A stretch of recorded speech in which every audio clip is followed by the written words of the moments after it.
Hello, everybody. Ben Rogers here.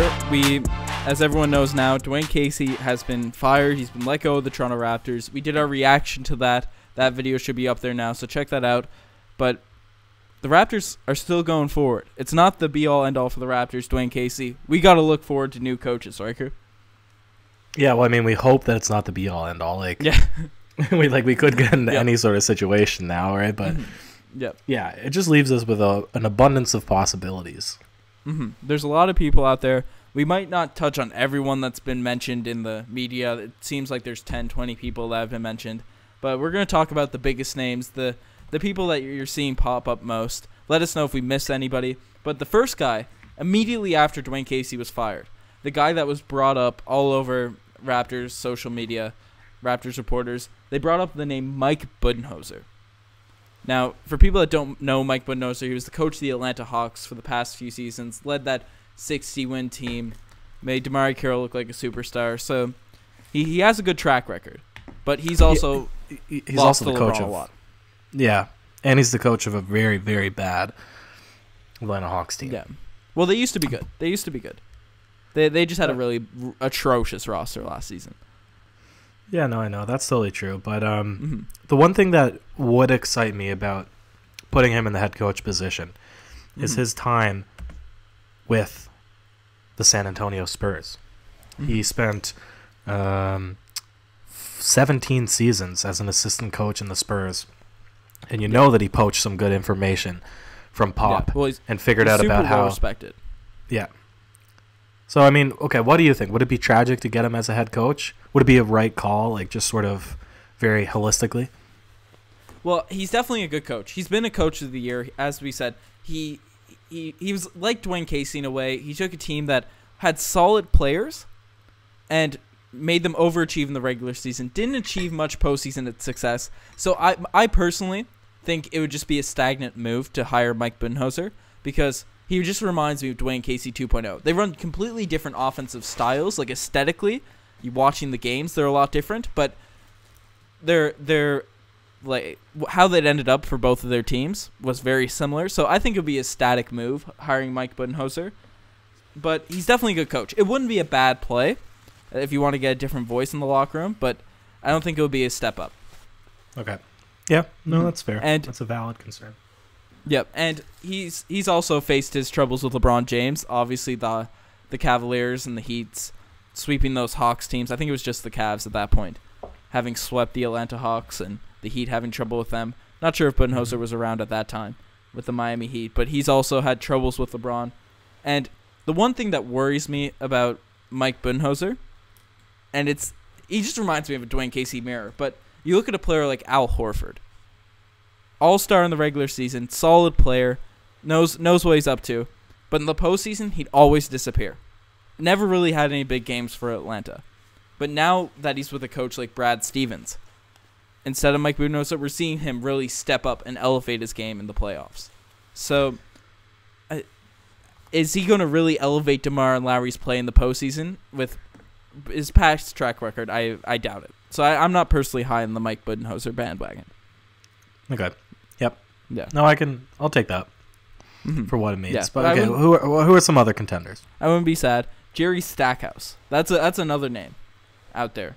I know you were pretty high on Jerry Stackhouse for a while. What are your thoughts on bringing Jerry Stackhouse into the fold? Obviously, the coach in the 905. Yeah, I mean it's tough. It's a tough transition going from the D League to be put. This is what I think. It's like you can put really any sort of coach into an NBA team and they can have tremendous success. If you look at Brad Stevens, coming from university to Boston Celtics and had great success in his first season of coaching, right? Especially as one of the youngest coaches ever. Most definitely. Yep. In the NBA. But the thing is, there's such a tremendous risk associated with taking somebody that has, no head coaching experience in the NBA and putting him straight into the middle of a situation that's already very tense. There's a lot of strain on the, Masai Ujiri down throughout the whole franchise, the players, and they will immediately say that we want to win a championship, right? So, yeah, I don't know. Is there too much risk with somebody who's not tried and true, right? Whereas Mike Budenholzer, at least that he's been in the playoffs. Exactly. And, 905 is no comparison, even though he's won the D-League, right? And he has been an assistant coach in the NBA as well, if I'm correct. But and he's been a renowned player in the NBA. Yeah, but you have both ways. Jason Kidd and Derek Fisher. I mean, neither player doesn't mean you're a good coach. Yeah, most definitely. And the thing that worries me about Jerry Stackhouse too, because obviously he's developed young players and all that, but that 905 team ran Dwane Casey's offense. That was a Dwane Casey style team in the 905, and so he just basically ran that system. So we don't really know what Jerry Stackhouse is all about.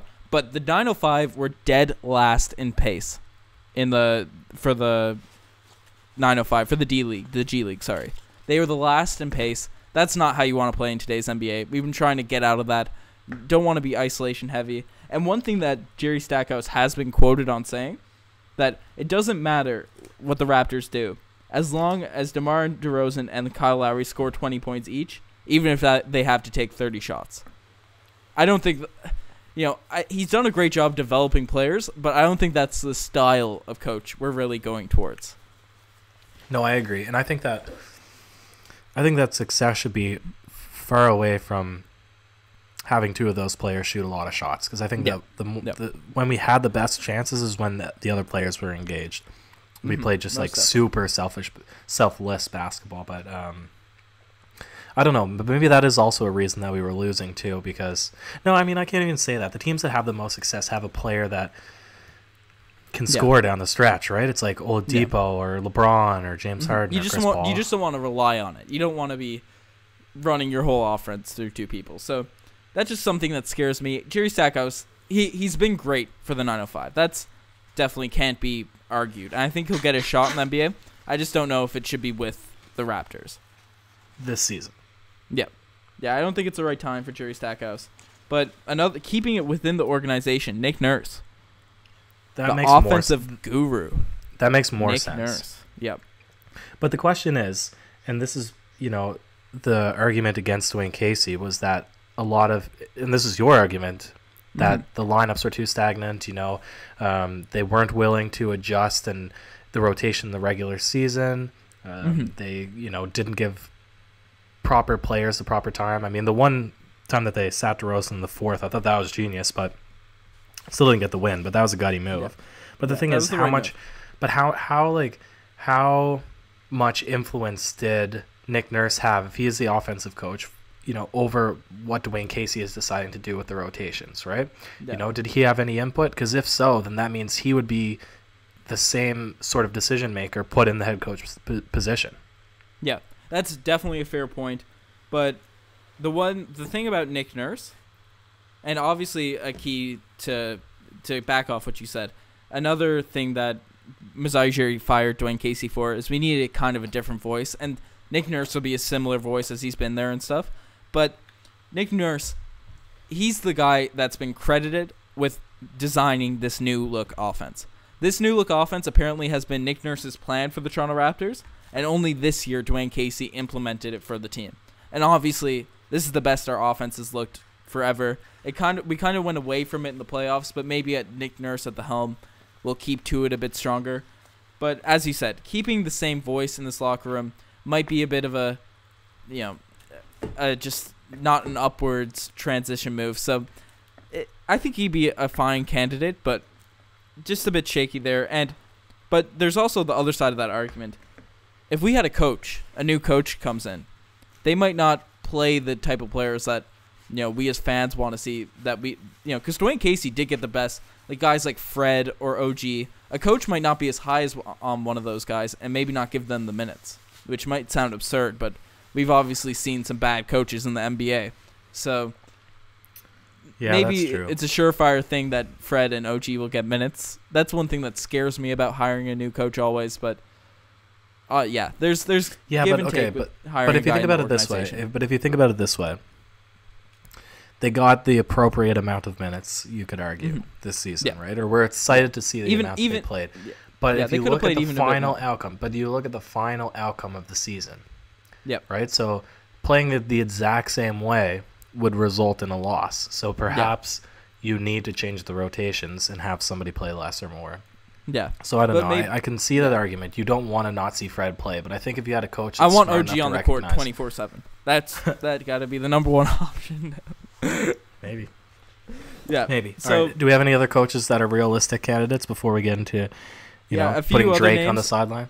Yeah, Drake. We got a crazy one for the end of this podcast. But, LeVar Ball. even wilder. But Okay. I'm sorry if I mess up these names. Make sure I call me out in the comments if I do. Ime Udoka and Etro Messini, both Spurs assistant coaches. Obviously, the Spurs are known for having the top tier coaching staff, the spectacle, the prime of coaching in the NBA. They're rumored to be with the Toronto Raptors. Not too familiar with what they've done, but obviously Spurs coaches are known for being top notch. Yep, that's true. Yeah, so we won't talk too much about them as we don't know much, but the Spurs assistant coach that's also been named a lot for a lot of head coaching positions this season is Becky Hammon. Obviously, the first female I was just about to assistant say coach. that. Yep. I was just about to say, should we? Yep. Is it time for a woman to step up and be head coach? Yeah. Well, as we don't watch many Spurs games, we're going to be 100% honest here. We're not sure. I don't know if you are, but personally, I'm not 100% sure what she brings to the table. But everything I've read on her, every player she's coached has, all of them have said she's a genius. She's a basketball junkie. She knows what's going on. She's a phenomenal player herself. Obviously, she's only been assistant coach for the past couple seasons. Doesn't have as much experience as we talked about with Jerry Stackhouse, but I think she could be a great fit for the Toronto Raptors. Well, she is a Jerry Stackhouse. That's how she came up to the assistant coaching position. She won for the Spurs in the G League. Yeah, but doesn't have much experience. That's what the parallel. But yeah, she played coach in the G League too. Fair enough. I mean, I think it would just be interesting just to have a woman on the, as a head coach. I think it'd be cool, but like you said, we don't. I mean, these are all Spurs people that were thrown out. Mike Budenholzer was a Spurs guy, and a bunch of Spurs assistant coaches. Yeah, these are the names that are getting thrown around there as well. It's not just we're listing off the Spurs alumni, but this is I think she could be very interesting. I think because everything we've read, just read the Pau Gasol Players Tribune. He says, obviously, Pau Gasol's an NBA veteran, knows his basketball. Said that she needs to be an NBA coach. And if all these players are raving about her as much as they are, I think it could be a great fit. And as you said, there's a lot of risk with picking a coach that doesn't have much experience. But as we saw with the Celtics and Brad Stevens, if we want to keep up with these teams, because Philly, the Celtics, LeBron's probably going to stay in the East. Philly and the Celtics are going upwards. We need a coach that's going to be top-notch. And it might be a risk trying to get that coach. So maybe one of the Spurs guys, maybe Becky Hammon, could be that person. Yeah, no, I know, for sure. Yep. And the final actual coach we'll talk about is David Blatt. He's been thrown around a lot. Obviously coached the Cavs for a couple of years. Has a very well-respected European history, like a lot of awards. A very respected European coach. But do you think he'd be a good fit for the Toronto Raptors? I'm not sure because we never seen him coach in the NBA. We seen him be the puppet for LeBron. Yeah, just like the current system, so it's hard to tell if he Yeah. actually has any sort of ability to coach an NBA team. And I Yeah. mean, when LeBron was tired of him, then he got fired immediately. So, Yeah. not to be a complete cynic, but that is exactly what happened. Yeah, that's 100% a fair point. But I think we need a coach that's really going to get DeMar and Lowry focused, engaged, hold them accountable, very engaged for the playoffs, just in the big moments. And obviously all season you have to do that. And if obviously we saw how badly, I know LeBron's very intimidating, the best player in the world. David Blatt was kind of pushed around by him. I don't know if we want that kind of passive voice in the locker room. That's just my opinion. I don't really know much about the guy, know much about his coaching style, but who knows? Masai Ujiri knows. He knows more than us. It's going to be interesting to see what's going to happen with the Toronto Raptors. Yeah, man. I'm just excited. I'd be excited if they to made see some what's big gonna baller moves and got LeVar featuring Drake. They team up. Them big baller moves.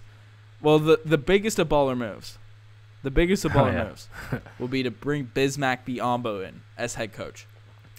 Bring him back, player coach. What are your thoughts on that? No.